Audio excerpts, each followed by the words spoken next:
Welcome and thank you for continuing on with our Platinum Collectible Guide journey. Chapter 3 was quite the doozy, given the sheer length of that chapter. Fortunately, the remaining 3 chapters won't be as long as that. Unfortunately, Chapter 4 is still pretty long in its own right, so let's not waste any time getting into it. However, like the other videos, I want to give a reminder for what these videos are intended to do. While we will be documenting all the bosses, this is not an in-depth strategy guide into them. I might give a tip or two here and there for some of them, but that's about as far as it goes. Secondly, for enemy and plant drops, I will show a short clip of me getting the items, just so you can see that I actually got them myself, but keep in mind that they are all RNG dependent, so you will almost certainly get them at a different time or a different chapter altogether. Alright, are we all good? Let's do this. After you watch the opening cutscene for this chapter, there actually won't be anything noteworthy that'll happen for a good little while. There's a decent amount of plants to pick up, so you may get a seed or two if you didn't already have them before. But for the purposes of these videos, the first thing of note will happen after you go down a somewhat hidden narrow path to your right as you're progressing through the small village you come across. After going down the path and turning another right, you'll have to fight a few enemies, including these green Locust enemies. These guys drop the Locust antenna mask armor piece, and I actually ended up getting it right after finishing this fight, so go figure for me. But you probably will not get this lucky, unfortunately. Once you eventually get to the first shrine of the level, travel to the Painted Realm. Our vendors will have new items in their shops, so for Zhu Dog, I buy the Essence Decoction formula, and from Shen Monkey, I buy an Awakening Wineworm, another Fragrant Vine, and the Pine Brew drink. With these purchased, I resume where I left off in Chapter 4. You'll soon start a cutscene, which will lead straight into a boss fight against a spider boss called the Second Sister. And as far as spider bosses fights go, I personally felt that the devs did a great job at making these feel frantic, but not that annoying, which can be a little bit of a risk when you're doing spider-based enemies and bosses. Once the fight is over and Bajie gets a magic loogie hooked at him, turn right and in a small little building will be a jar with another Awakening Wineworm. Going past the building that Bajie went through, if you go to the opposite end of this area, you'll find a celestial pill container that will increase your maximum health. The only way we can go now is down the giant hole, so after you go down and watch another cutscene, take the short little path on your right, next to where you start, and you will find a chest that has the, that has the Kuo Jinyan Belt Hook Curio. Once you activate the next shrine, you'll actually want to travel back to the previous shrine.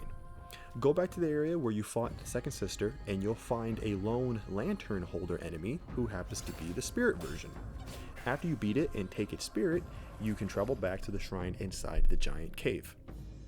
Okay, so this is a massive cave, or hollow as it's called in the game, and it is the main reason why this chapter will take a while. I will do my best to clearly direct you guys in regards on where the important stuff is, but if it's too much of a struggle, just use the the description timestamps as kind of like a checklist instead. From the shrine, don't take the small set of stairs nearest you. We'll start by taking the left path from the shrine.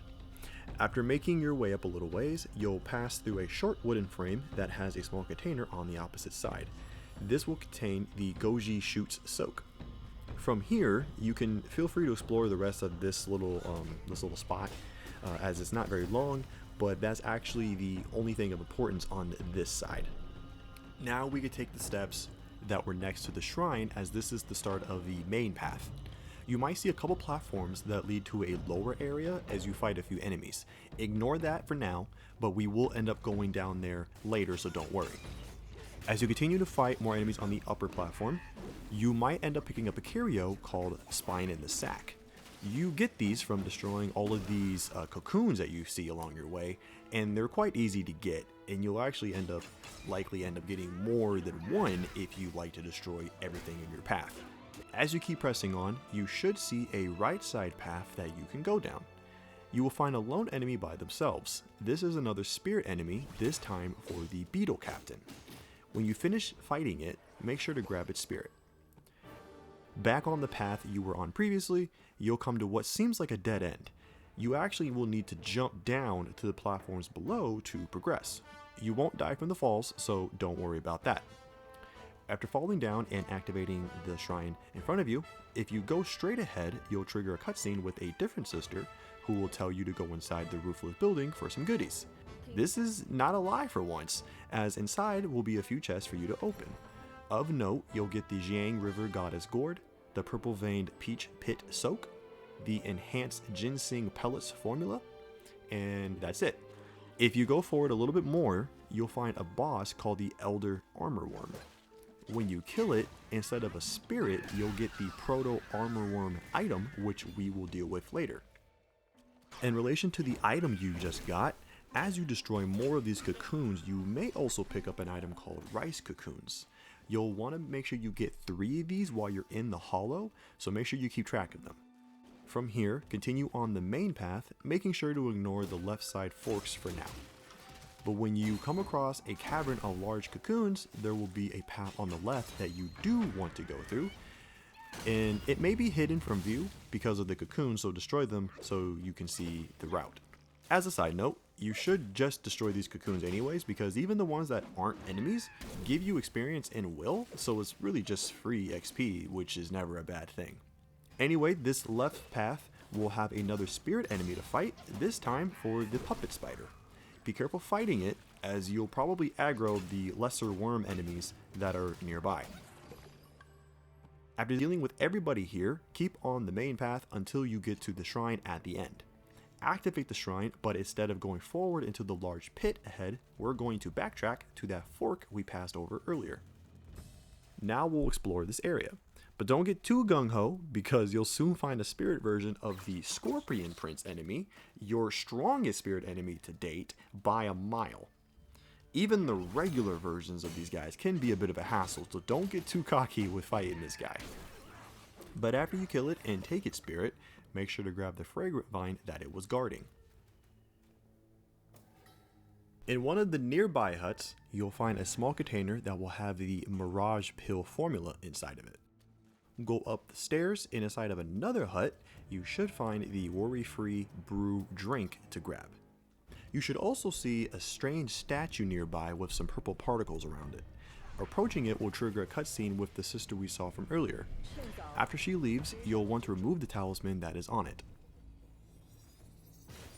Go right from here, cross the platform, and you should see another meditation spot ahead of you. Do a little bit of exploring around here if you want, but when you're ready, activate the shrine and travel back to the shrine at the beginning of the hollow. It's now time to take that path towards the lower part of the hollow that we passed over earlier.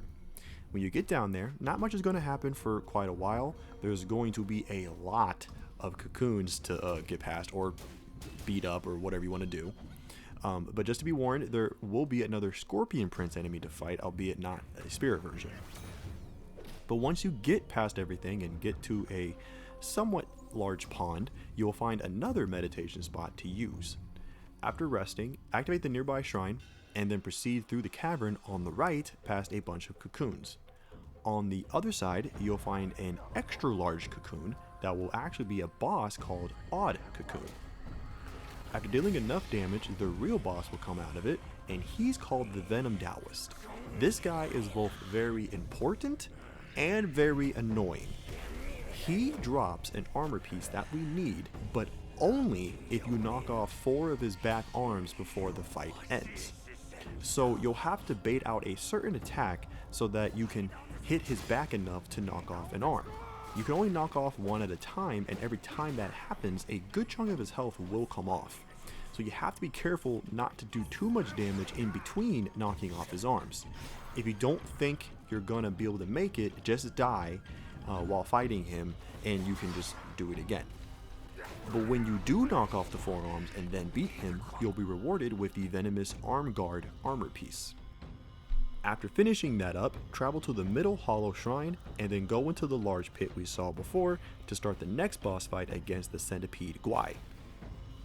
After dealing with this roly-poly, you can continue on with the rest of the chapter.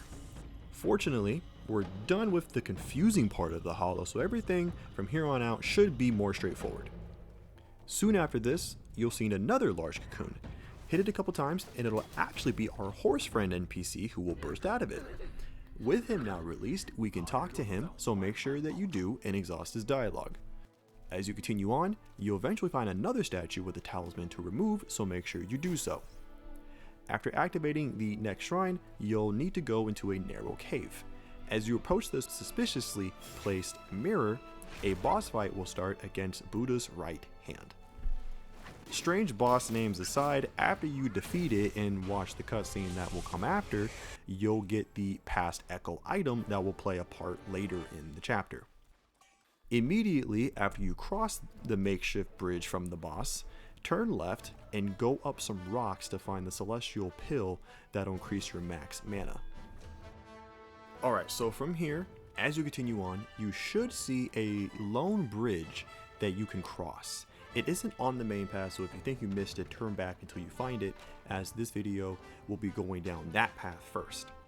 After crossing the bridge, you'll eventually find a second bridge, this time being guarded by some cocoon enemies. Now, I'm not sure if this was the intended way the devs wanted us to do this, but the method that I found online, and I think what most people use, is to get past, use Cloud Step right before going on the bridge. In your invisible state, the enemies won't see you and you can safely cross the bridge. Otherwise, they will attack you and you're going to probably fall off the bridge. After crossing and taking out a couple enemies, you should see a fragrant vine that you can grab. Continue on until you see the next shrine to activate.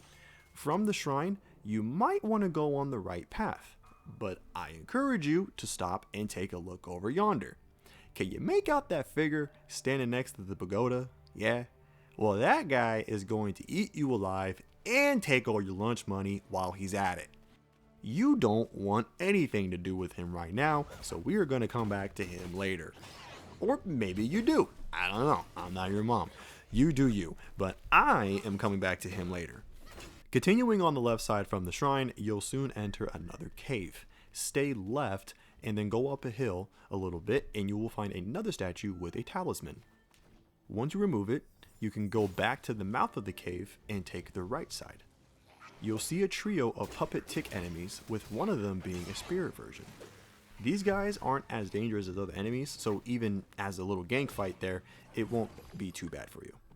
Once you have the spirit, you're free to make your way back to the spot after you cross the Buddha arm bridge from earlier. When you return to the main path, you'll eventually get stopped to watch a cutscene. And it's going to be a long one, so get comfy. After you watch it, nothing's going to happen for a while, like nothing important. You're going to have to go through some enemies, but there's nothing like of importance to mention. But once you see one of those ranged enemies up above on a ledge high up, go towards the right side wall where you'll see a crack in it that you can slip through. Go through it and you should almost immediately find the next meditation spot. From there, attack the sniper enemy for your sweet revenge, and then keep going forward to eventually find the next frog boss, Bali Guba. After you defeat it, keep fighting some more enemies for a little while until you reach the area that was in the cutscene that you watched from before.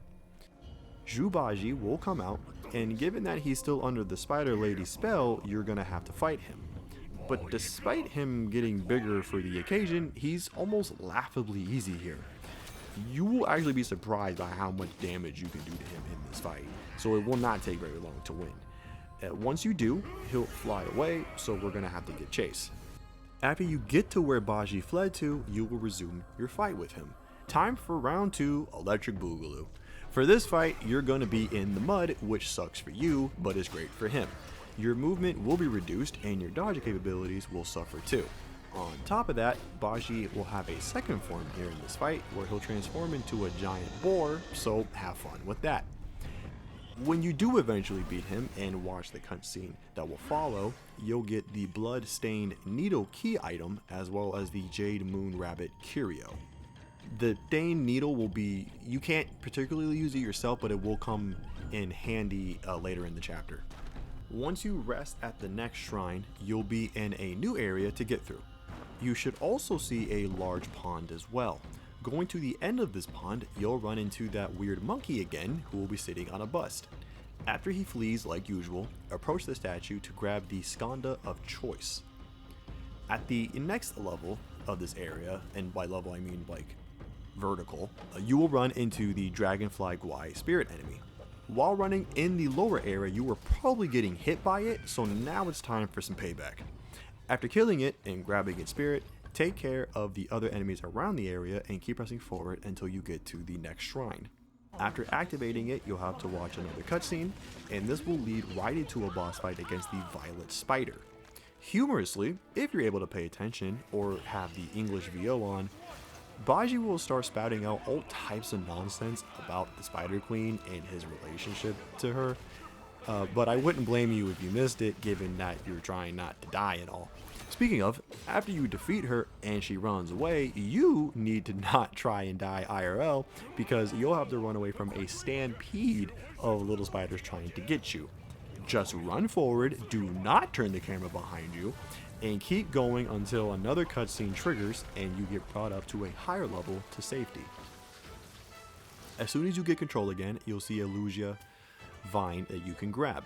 Soon after, you'll run into a new enemy. You'll run into a couple different variants of these fodder enemies, but they do have a drop that you're after, which will be the Fruit of Dao Soak. There's a decent amount of these guys during this half of the chapter, so hopefully it won't be much of a hassle to get. I got mine here. Staying on the topic of soaks, after defeating a few more of these enemies, you'll find a small container being guarded by a couple of goons that will contain the Bee Mountain Stone Soak. You'll soon come across a new tiger enemy with a snake head. This guy has a drop that we need, which is the Tiger Tendon Belt Curio, which I get here. And then a little bit after that, you'll come across these weird worm-like enemies. And this guy has a drop that we're after as well, which is the Virtuous Bamboo Engraving Curio. Fortunately, there's a good amount of these guys to fight coming up, so you shouldn't have too much of an issue farming it. I got mine here. When you eventually get to the next shrine, go left down this short path. Take out the couple of enemies here and you'll find another meditation spot to rest at. With that done, we can go on the main path to the right. After some ways, you'll run into a bunch of enemies doing some synchronized training.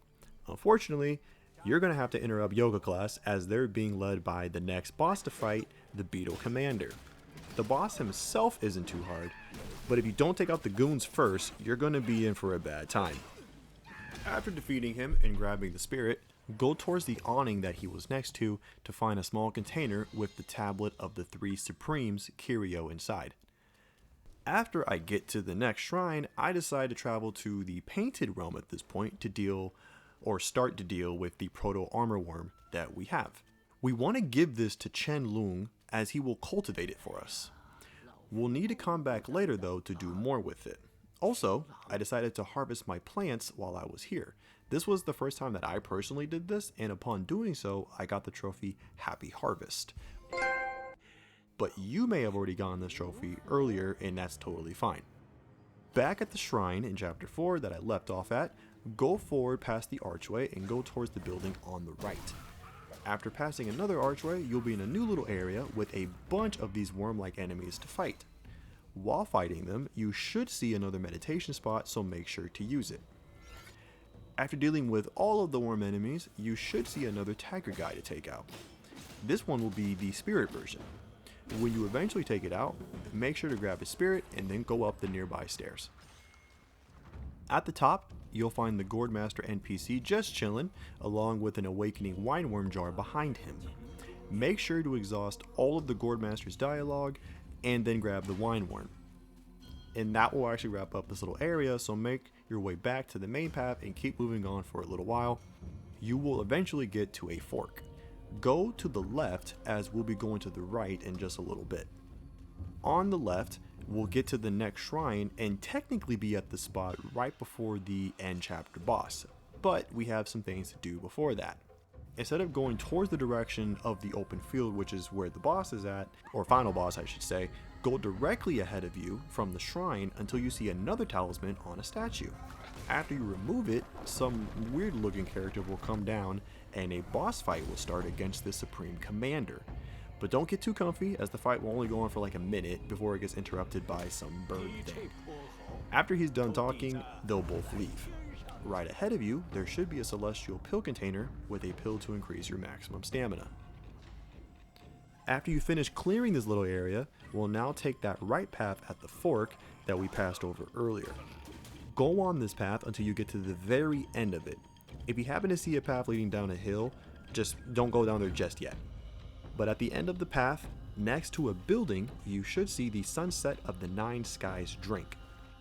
In this same area, you should see a bunch of fungi plants, or fungi? I don't know what I said. One of them will start a boss fight against the fungi woman, or fungi woman. I don't know, I don't care. When you eventually defeat her and grab her spirit, you'll also get the monkey head fungus and snake head mushroom seeds. With that taken care of, we can now go down the hill that you saw earlier. At the bottom, you will get ambushed by the Venom Daoist. And it's time for the sequel fight, the Venoming.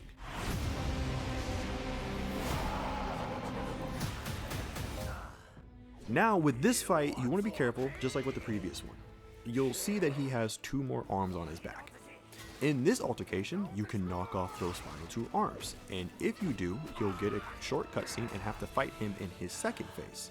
However, I am not 100% sure if this is necessary to unlock the secret area for this chapter or not. I would just take the cautious approach and assume that it is needed, but if anyone knows for sure, please sound off in the comments. Speaking of, after defeating him in his second phase, he will make mention of some new area, and then the mural near you guys will change. And now you can enter this Purple Cloud Mountain area that he mentioned, and that's actually the secret area for this chapter. You'll see a snake that you can talk to soon after entering this area. She just provides some lore for what's going on, and that's it. After activating the shrine, whether you take the right or left path, you are going to run into a new enemy called the Verdant Glow, and it has yet another drop that we are after.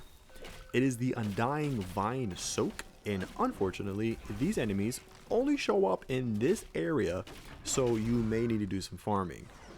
For me, when I went and fought the one on the right side, I lucked out super hard, and I actually got it from him on my first try here. And since the one I fought was the spirit variant, I also got a spirit and then picked up the fragrant vine it was guarding afterwards. A little bit ahead from here, on the right side, you should see a hill next to a small little pond that you can go up. If you do and follow the path, you will see a meditation spot that you can rest at. After resting and following the path across the bridge that leads down to a separate hill, you may see a small building with a big enemy on top of it. That guy is the Scorpion Lord, and if you thought the Scorpion Princes were bad, you don't even know what's coming with this guy. I decided to ignore him for now. So with that, turn around from here and go under the bridge you just crossed until you see a little pagoda with a small chest being guarded by an enemy. Open the chest and you'll get the Celestial Registry Tablet Curio. You're going to want to slap this bad boy on immediately, as it will give you a 10% increase to your experience gained, which is definitely needed by this point, given that you're probably at a pretty good high level or needing more experience per level anyways. From this spot, I'm not sure what the best way is to verbally describe where to go without making things like unnecessarily confusing, so just watch the footage for a few seconds to get to where I start. When you're at the start of another hill, that's where you want to be. Okay, so now that you're at the spot in the video, make your way to the top of this little hill and go across the large tree to find a coffin afterwards. Open it and you'll get the Gold Sun Crow Curio. At the bottom of this little area, one of the enemies is going to be a spirit variant of the Snake Herbalist. Make sure to grab its spirit after defeating him and then continue on the main road. After the shrine, you'll soon run into a man who will ask you to find something for him. What you're looking for is a violet hail, and it'll drop from one of the many Daoist enemies around the area. You shouldn't have issue having it drop, but if you do, just rest at the shrine to reset the enemies and farm it until you have it. Instead of going through the archway that's right next to you guys, I take the far right path and start along there. Along this path, you're going to find a container that will have the life-saving pill formula inside of it. And that's actually going to be it for this entire area that you're in as far as important stuff is concerned, but feel free to run around everywhere to pick up other items and such. The only other thing actually is on the other side of the archway I just mentioned, you should see a few stairs on your left. Go up them and you'll find another wineworm jar to get. Whenever you're ready, when you get the violent hail, return to the man so that you can give it to him. This is going to absolutely make his day and he'll want to reward you. By how else? Well, killing you, of course. Isn't he such a gentleman? Well, because he wants a fight, we might as well give him one. However, you'll find that he's really just a glorified version of the regular enemies that you've already been fighting before. And even when he gets to a second form, it's just a slightly harder version of the worm enemies that you've also already fought. So suffice it to say, it shouldn't pose much of a problem for you. After you defeat him, the snake from earlier will show up. She'll take the violet hail from Daoist me and give it to you instead, and this will form as a new transformation spell for you. Make your way to the next shrine, but instead of moving ahead, let's travel back to the Painted Realm, because it's now time to do the last bit of stuff for this chapter. The first thing you will do is speak to Shen Monkey to purchase the Immortal Blessing Gourd from him that is now available. And after that, if you go towards the baskets that have our plants, you will find another one off to the side. In it will be a little baby armor worm. What you want to do is feed it the rice cocoons that you found back at the hollow. After waiting a few seconds, once you feed it once, you can feed him 2 more. That's all we can do with this for now, so we'll leave it be. Before moving on, I suggest doing all the upgrades that you can, as it's time to fight the last few bosses for this chapter. And then once you're done, travel back to the Bounds of Deity's Abode Shrine in the secret area. The first boss that we're going to do is the Scorpion Lord. And you want to put on all the buffs that you can and pray to baby Buddha, sweet baby Jesus, or a baby goat. Because you will need all the help you're going to get with this guy. He hits like a goddamn semi-truck and he leaves very few openings to do counters or to punish. If this guy doesn't take a good amount of tries from you, you are absolutely a better gamer than I am. Once you're finally able to take this guy down, you're going to get a whole bunch of crafting material along with the stained jade gourd. Now, I've heard that if you fight this guy last, or if you go and fight the next boss in the secret area before fighting the Scorpion Lord, that guy will actually kill the Scorpion. But some people have also reported that if you go about it this way, you don't get any of the rewards for beating the Scorpion Lord like normal. So you can't pull off that trick that we did with the Stone Vanguard and the Shigandang back in chapter 2. And that's why I fight the Scorpion Lord first. But with him in our rear view, travel to the last shrine in the secret area and go forward to starting the fight against the Dusk Veil. This will be another 2-phase fight where he'll harness the power of Bloodborne itself to try and take you down in the second phase. When you manage to put it down for good, you'll immediately get the trophy, the Cockerel Crow. After the cutscene, you'll receive your next vessel called the Weaver's Needle and also the double-combed Rooster Blood Soak. Now with the secret area completed, we will travel to the Relief of the Fallen Loong Shrine and make sure to pray to that baby goat again on the way there. As you make your way towards that figure we saw earlier, a cutscene is going to start. This is the final Loong brother in the Loong boss fight quest, and this one, the Yellow Loong, is definitely the hardest one by a mile. In my first playthrough of the game, this was the second longest amount of time I spent on any boss, only beaten by the game's secret endgame boss as far as time went. He doesn't hit as stupidly hard as Scorpion Lord by per hit, but he has the electric element, which is the worst one to deal with, and he also has very long and varied combos that you have to get used to. And those combos will dynamically change, extend, or have added effects as you lower his health. It's going to be a tough fight, absolutely for sure, so be prepared and be patient. But when you finally take him down, you'll get the trophy the Sire and Sons, along with the Golden Carp Curio and the Golden Lining Transformation spell. Now that all of that has been taken care of, we can travel back to the shrine right before the final boss of the chapter. If you need to do any enemy farming for drops, I suggest you do it here. I was actually super lucky with this recording and I actually ended up getting all the drops I needed naturally, but if you are missing anything, I suggest taking care of it now. Before approaching the field, equip the Weaver's Needle vessel and make sure that it's ready to use. You'll find out why soon. As soon as you start towards the field, a cutscene will start with the Violet Spider, her children, and some new guy that we haven't seen before.